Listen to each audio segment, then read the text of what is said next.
Bem-vindos a mais um estudo da maravilhosa Palavra de Deus. Palavra de Deus, Palavra de Deus, né? E é a palavra, o Verbo de Deus, Jesus Cristo, quem trouxe a revelação maravilhosa para a humanidade, para tudo que Deus criou. Que Deus amou o mundo de tal maneira, que deu o seu Filho unigênito, para que todo que nele crê não pereça, mas tenha a vida eterna. É verdade, Deus não criou você, não criou as aves, não criou as árvores, os peixes, os animais para morrer. Mas o pecado entrou no mundo, nos separou de Deus, mas não conseguiu nos separar do amor que Deus tem por nós. Por isso, para nos salvar, Deus enviou o seu Filho unigênito, para que, através dele, você pudesse voltar para Deus e viver a eternidade com Deus. Sim, é verdade. O Filho unigênito de Deus morreu por nossos pecados. Nossos pecados não podem mais nos separar de Deus. Jesus Cristo levou no Calvário todos os nossos pecados. Ele foi sepultado, ressuscitou dos mortos. Isso é maravilhoso demais. Jesus venceu a morte por mim, por você e por toda a natureza. E ele, antes de voltar para o céu, deu essa ordem aos seus discípulos, que continua sendo uma ordem para nós também. Ide por todo o mundo e pregai o evangelho, disse Jesus, a toda criatura. Precisamos anunciar essa boa notícia. E ali no Monte das Oliveiras, Jesus começou a subir e os discípulos olhando para ele e de repente ele desapareceu e entrou na glória. Enquanto eles estavam ali olhando para cima, dois anjos vieram trazer à memória deles a promessa de Jesus. Porque Jesus disse que ia preparar lugar, mas voltaria para nos buscar. Mesmo se você morrer, você vai ser ressuscitado e Jesus vai te levar para o céu. E eles disseram, esse Jesus, que dentre vós foi assunto ao céu, virá do modo como viste subir. É verdade, Jesus vai voltar e ele vem sem demora. Estamos vivendo tempos maravilhosos, que as palavras do anjo, vão se cumprir, quem sabe, nos nossos dias. 60 anos depois, João estava preso lá na ilha de Patmos. Jesus aparece para ele em glória e vai dar muitas visões para João e diz, olha, você vai escrever tudo num livro e mandar 7 igrejas. Nós já estudamos isso, não é assim? E Jesus disse, bem-aventurados aqueles que leem, que ouvem e guardam as coisas escritas, pois o tempo está próximo. Preste atenção, Jesus está dizendo, bem-aventurados aqueles que leem, você precisa ler esse livro. Aqueles que ouvem, você precisa ouvir. Você precisa guardar as coisas escritas nesse livro, pois o tempo está próximo. E o livro de Apocalipse mostra o tempo que nós estamos vivendo.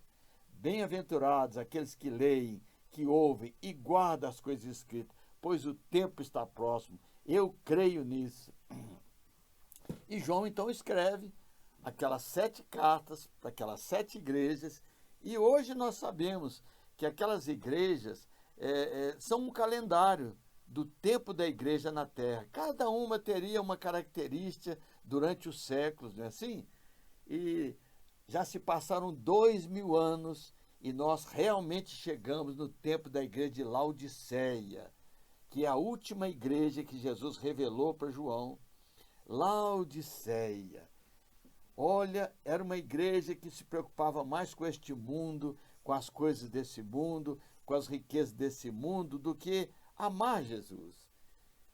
A esta igreja, Jesus disse que estava do lado de fora. Ele disse, eis que estou à porta e bato. Eis que estou à porta e bato. Jesus disse, se abrir a porta eu entrarei. Olha, meu irmão, não feche a porta do seu coração para Jesus por causa de outras coisas. Não coloque outras coisas no seu coração mais importante do que Jesus. Riqueza não te leva para o céu, diploma não te leva para o céu. Deixe que Jesus entre, porque só Ele pode nos levar para a glória. E ao escrever essa última carta, tão maravilhosa, João tem uma visão. E ele disse: olhei, e eis não somente uma porta aberta no céu, como também quem falava comigo, dizendo: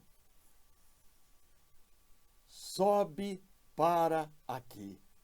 Olha, não há dúvida nenhuma que o Senhor está dizendo: quando chegar o tempo da Laodiceia, acontecerá o arrebatamento. Eu direi para todos aqueles que amam a minha vinda: sobe para aqui. Então, espero, meu irmão, minha irmã, que você esteja pronto, preparado para atender a voz do Senhor, te chamando para ir para a casa do Pai. Sobe para aqui. Que palavra maravilhosa. Mas sobe para aqui como? Eu quero lembrar você onde nós estamos vivendo, né? Você não está vivendo aí na cidade, assim, ou nesse país. Você está vivendo nesse planetinho chamado Terra, não é assim? Que está girando em torno dele mesmo a 1.400 quilômetros por hora, viaja a mais de 100 mil quilômetros em volta do Sol. A Terra não está parada, ela está viajando no espaço. Mas para onde? E subir para onde?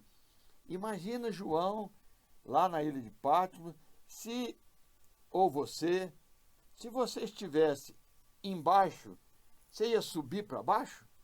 Não é assim? Onde que é em cima? Sobe para aqui? Onde que é subir? Se você estivesse na outra parte da terra, onde é o céu? É para cima? É para baixo? Subir, onde é subir? Baseado na nossa posição na terra. Sobe para aqui. Será que você consegue compreender isso? Né? Sobe, como é sobe? Se João estivesse aqui embaixo, ele teria que descer. Se tivesse subir aqui, onde é subir? Então, nós precisamos entender isso primeiro para compreender o livro de Apocalipse. Paulo, escrevendo aos Filipenses, disse: Paulo, servo de Deus e apóstolo de Jesus Cristo, para promover a fé que é dos eleitos de Deus e o pleno conhecimento da verdade, segundo a piedade. Olha como Paulo, né, entendia o seu serviço como apóstolo para promover a nossa fé, sabe? Nos levar ao pleno conhecimento da verdade. Como é importante isso. E ele continua dizendo: na esperança da vida eterna, que o Deus que não pode mentir prometeu antes dos tempos eternos. Você sabia que antes de você existir, Deus já havia prometido a vida eterna para você e para mim? Isso não é maravilhoso? Deus nos criou para viver com Ele eternamente. Na esperança da vida eterna, que o Deus que não pode mentir prometeu antes dos tempos eternos. Então, eu gostaria que você me explicasse o que significa antes dos tempos eternos. Será que nós não entendemos nem eternidade? O que é eternidade? Que negócio de tempos eternos é esse? E onde que está esse tempos eternos? Antes dos tempos eternos. Enfim, antes dos tempos eternos, Deus. Deus não precisa de céu, não precisa de terra, não precisa de anjo. Deus não precisa de nada, porque nele tudo subsiste. Então, antes dos tempos eternos, Deus. Então, antes de criar os céus e a terra, a Escritura diz que Deus criou a eternidade. A eternidade não existia. Então, antes de criar os céus e a terra, Deus criou a eternidade. Isto está lá no livro de Isaías. Né? Ele é o Pai da eternidade. Então, preste atenção comigo. A eternidade não existia. E Deus criou a eternidade. Ele é o Pai da eternidade. Onde estão os tempos eternos? Mas o que seria a eternidade? Então, eu não sei, eu quero que você imagine comigo. Imagine que a eternidade fosse como uma bola, tá bom? Ela não tem princípio nem fim. E dentro dessa bola estão os tempos eternos e tudo que Deus criou. Então, dentro da eternidade estão os tempos eternos e tudo que Deus criou. Dentro dessa eternidade existe o tempo, né? Então, tudo aqui dentro é temporal. Mas fora dessa bola é atemporal, não existe tempo. Por isso Deus pode, através dos profetas, mostrar coisas que não aconteceram ainda, porque para Deus não tem tempo. Existe tempo apenas para aqueles que estão dentro da eternidade, que foram criados e colocados dentro da eternidade para escolher se querem viver com Deus ou separados de Deus. Não é interessante pensar na eternidade como uma bola assim que não tem princípio nem fim? Onde é o princípio dessa bola? Onde é o fim dela? Então, no princípio criou Deus os céus e a terra. Tudo perfeito dentro dessa bola que nós chamamos de eternidade. Porque Deus não fez nada com defeito. Tudo perfeito dentro da eternidade. E Paulo também diz, escrevendo aos Colossenses, que ele nos libertou do império das trevas e nos transportou para o reino do Filho do seu amor, no qual temos a redenção, a remissão dos pecados. Bom, o apóstolo Paulo está dizendo que existem dois lugares, o império das trevas e o reino do Filho do seu amor. Onde está o império das trevas? Onde está o reino do Filho do seu amor? Então, parece, sabe, que nós vamos descobrir isso no próximo estudo. Porque se Deus fez tudo perfeito, por que existem as trevas? Por que existe o mal? Por que existem as enfermidades, as dores, o medo? Onde estão essas coisas? Onde fica o império das trevas? Eu já ouvi pessoas dizer, o inferno é aqui mesmo.